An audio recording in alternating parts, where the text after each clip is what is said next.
Thousands of U.S. troops could be heading to Russia's doorstep. The Pentagon today put 8,500 American troops, or somewhere near that, on high alert for possible deployment to Eastern Europe as fears of a Russian invasion of Ukraine escalate quickly. It's very clear that the Russians have no intention right now of de-escalating. No deployment orders have been sent. No missions have been assigned.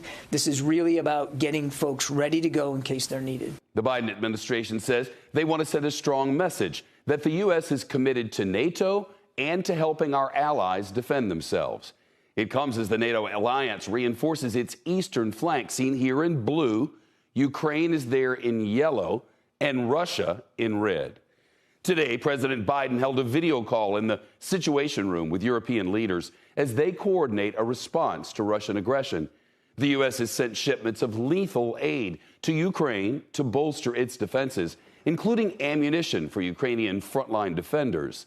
The Kremlin has denied any plans to invade Ukraine, but recent satellite images shown here have made it undeniable that Russia has massed troops, tanks, artillery, and other equipment in key locations near Ukraine's border. These images are from just last week. Russia continues to flex its military muscle, holding drills in Ukraine's backyard. The State Department has ordered the families of U.S. diplomats to leave Ukraine because of the growing threat of an attack by Russia. The Kremlin has been pouring military equipment and soldiers into Belarus. It's a Russian ally that borders Ukraine and is in close striking distance from Ukraine's capital city of Kyiv. Over the weekend, we saw Russian fighter jets deploy to Belarus. The Kremlin insists they're there for only military exercises. We're covering all angles tonight. Perspective from former Supreme Allied Commander at NATO, Admiral James Stavridis, Kayla Tausche on reports on the White House, Matt Bodner in Moscow. But first to NBC's Matt Bradley on the ground in Kyiv.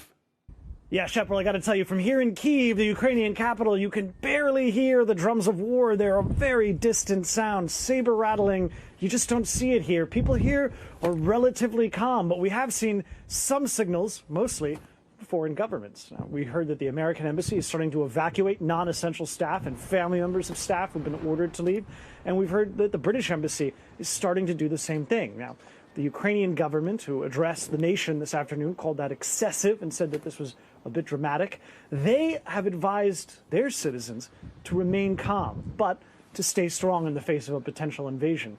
Looking around this city, it seems like most people are following that advice. Nobody's loading their cars and heading off to the border. Instead, everybody here seems very calm. Shep? Matt Bradley, thank you.